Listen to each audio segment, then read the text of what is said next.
Divorce happens.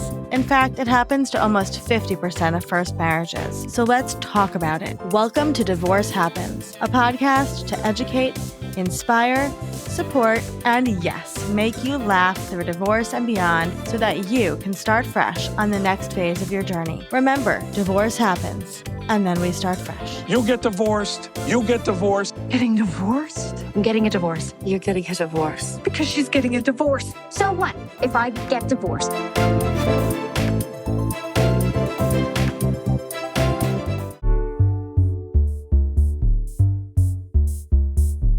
Hello. Welcome to Divorce Happens, the show where we support you before, during, and after divorce with education, inspiration, and a little bit of laughter. Because as you know, divorce happens and then you start fresh. And we are here with one of our Fresh Starts experts, Dr. Hoffman. Can you introduce yourself, please? Sure. Thank you so much for having me. I am Dr. Elana Hoffman. I am a clinical psychologist based in Washington, D.C. I have a small telehealth private practice, and I can see clients wherever I'm licensed through SciPact, and I do relationship coaching, everywhere, from wherever. And my focus is on relationships in general. So dating, divorce, of course, sex, intimacy. I see couples and individuals. And I love talking about divorce. So thank you so much for having me. Of course, we're excited to have you here. So the holiday season is coming up, and I'm not only divorced, but I was a child of divorce. And so I spent many years shuffling around for Hanukkah and Christmas to 100 different places, and it's exhausting.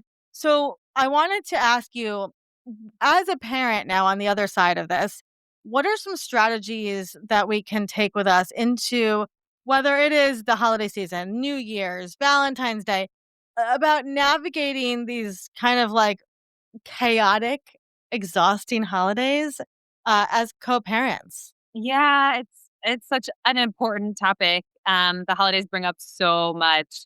I mean, just in general, right? You don't even have to be divorced for holidays to bring up a lot of stress and emotions and,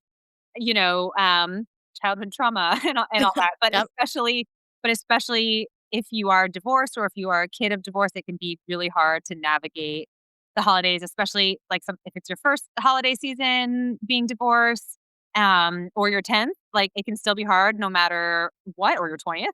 It can still be hard and it can bring up a lot. So I think it's really important to talk about. I mean, I think, a lot of times parents really want like equal 50-50, we split the holidays so we each get the same. In reality, I think that is not always what is actually in the best interest of the kid. A lot of times what I see happen in my practice is you're kind of like, okay, 3:00 Christmas Day, you go to the other parent. And then you're kind of spending all day like knowing it's going to end at 3 and not really being able to be in the moment and having to drive or whatever. And no one really gets very much from that situation. I think it's like the transfer is always way on people's mind, really, no matter when it is. But like big holidays like this, especially when there's one day of it, you know. And so, I kind of tell people like if they're thinking about their agreements and holiday schedules, I'm kind of like, like alternate. Like you can have every other year with your kid, and every other year you get to do what you want for Christmas. And that can be like really great and really freeing. And, when you just kind of don't have it in your mind and you can frame it as this is my time, this is for me. And then everyone kind of is better off, I think personally, from what I've seen in my experience. I also grew up kid of divorce, Jewish, and, helpfully, a lot of Jewish holidays are 2 nights. So, one Seder one night, the other Seder Yeah. night. It's like they knew. Yeah. Okay. So this brings up so many more. Like I feel like it undoes like a Pandora's box of like divorce stuff. So I feel like we are so culturally told that we should be like loving every moment with our child and be able to spend every moment, but that's not true for divorced families, which is fine. But I think that there's a lot of people, women especially, who feel very guilty about not spending the holidays with their kids. And what are some strategies? What would you say to a client that's like, "But how could you say that to me?" Right? Like, I can't spend Christmas alone because I thought when I had kids that I'd be spending every holiday with them. Yeah. Yeah, totally. It's such an important question. I mean, as a psychologist and a therapist, I would actually like dig into that a little bit more. And I would ask questions about like their childhood and what Christmas meant to them and what their family was and, what they were expecting as a parent and, how reality has or has not lined up with that. I mean, that's the first thing I would do is sort of do some like exploration into Mm, that mhm. or talking really about strategies because I think, without that sort of understanding of like, oh, okay, this is why it's so upsetting because I had this vision in my mind and, this is what I always thought it would be. And it's like a grief to not have that. So Yeah.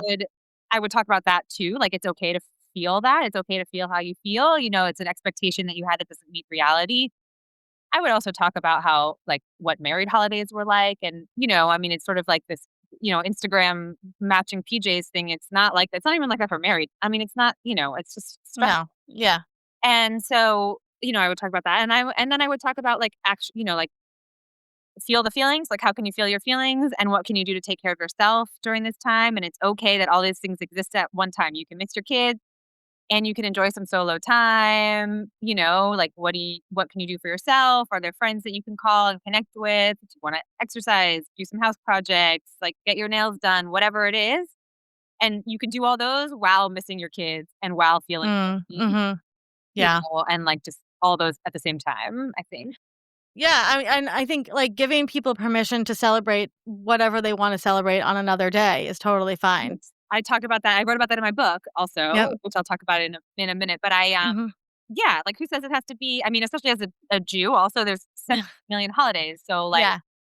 Yeah. we can make it whatever it is, and you can make up your own holidays. Like it's Mhm. National Cookie Day. Let's celebrate that. Like you can make your own special tradition, and it doesn't Right. by a calendar. I think you brought up so many great points that parents who have not gone through a divorce themselves may not fully understand what it's like to be a child of divorce who, like you said, the waiting, right? It's like, okay, well, now I'm at 9 in the morning, dad's going to come pick us up and I'm not going to get to play with my toys and blah, blah, blah. And I can tell you, as I'm a solo mom, I'm with my kids all the time. I actually love the holidays and nobody's like around me. And I'm like, Yeah, right? It's like it's really like and, it's quiet, it's nice, and, yeah, I think also giving people permission I'd love to hear your thoughts on this, like, the kids are not gonna remember if it was the 25th or the 26th, right? Then no. but what they will remember is, like, is you.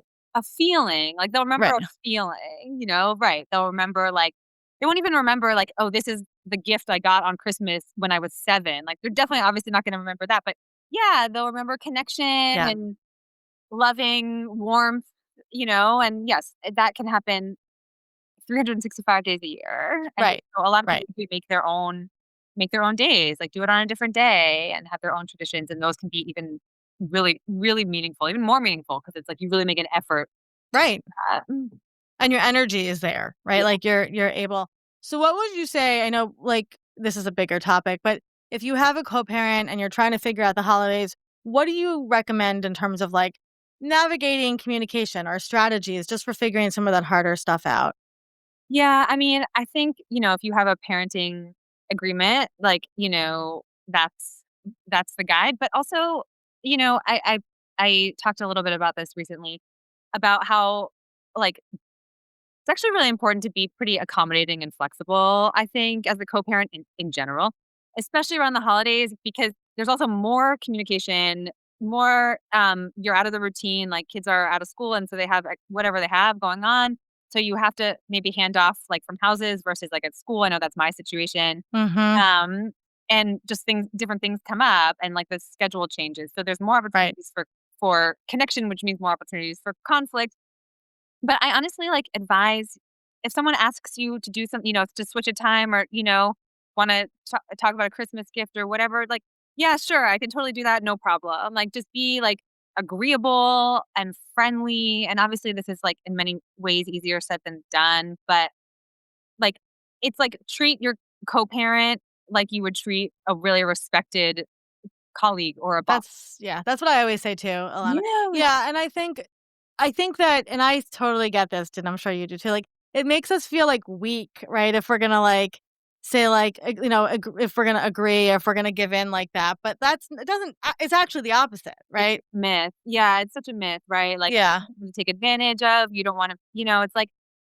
these lessons are important to learn for yourself and you can take them moving on with your life. right, But in terms of your co-parent, right, exactly. Like it's not actually, I mean, there's a line, and like right. boundaries are important to a degree, but also like peacekeeping and flexibility in a co-parenting relationship is just so important. And like you can take that, like, I'll never let someone treat me like this again, like, Yeah, cool. That's for like your therapy and your next relationships and all that. But like right. the co-parent relationship is such a unique one. Yeah, and it's not about you, right? It's Right. not. Right. Yeah, Exactly. Like you're yeah, doing the best by your kids by doing that, by being agreeable and right. and that's it. Yeah. Can you tell us a little bit about what you do with clients and where you work and how people can get in touch with you? Yeah, so I work all virtually. So if people wanted individual or couples therapy, I also do discernment counseling, which is basically couples who are kind of trying to decide, is this still the right thing? Mhm, mhm, And that's a important piece of my work. And so I do that, and I do that again in all participating side pack states. But I also do relationship coaching, which can have an element of that too for mhm. really anywhere.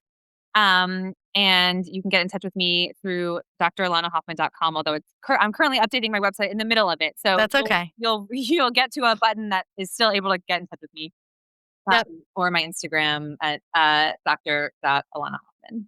Awesome. You can, of course, go to Fresh Starts Registry and find Dr. Hoffman there too, in the expert guide. We appreciate all of what you do and the work that you do to support so many people.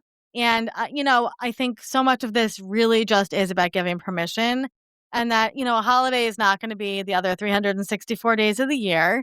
So you can be the co parent that you need to be For sure. And sometimes. also, like, the holidays, they'll end. Like, this too shall pass. Like, Yeah. Yeah. soon it will be over, like everything, And so you can get through it. I like your attitude about this because I think we get so wrapped up in co-parenting and I have to follow the rules and as per the contract with the stipulation. I mean, how many emails have I got? As per the stipulation. I don't. Okay, well, it's also Christmas, so Yeah, uh, exactly. Yeah. yeah, yeah, I hear you. Well, if somebody's listening to this, Dr. Hoffman, and they're going through divorce or considering divorce, what would be some words of encouragement you could leave them with? I just always think, and I know this aligns with Fresh Start, divorce is just such an opportunity for learning and for growth. And it feels like such a failure. And we get all these messages from society saying it's a failure, and people whisper it like, oh, I'm divorced or you're divorced, but that just continues the stigma and it keeps people in unhappy situations. And we have one life to live. And, people get divorced and Mhm. they survive and thrive. And it's not the worst thing. And your kids are going to be just fine, and there's a lot of support.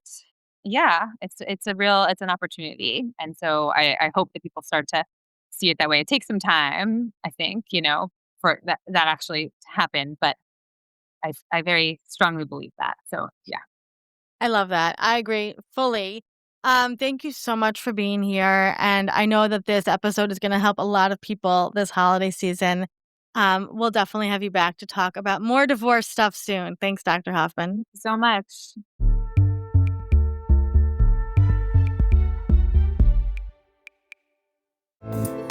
Divorce Happens is produced by Fresh Starts Registry, the only divorce registry platform for everything you need to begin again, including home items, hype team, and everything in between. Remember, divorce happens, and then we start fresh. We're here to support you before, during, and after divorce. Head to freshstartsregistry.com for more info.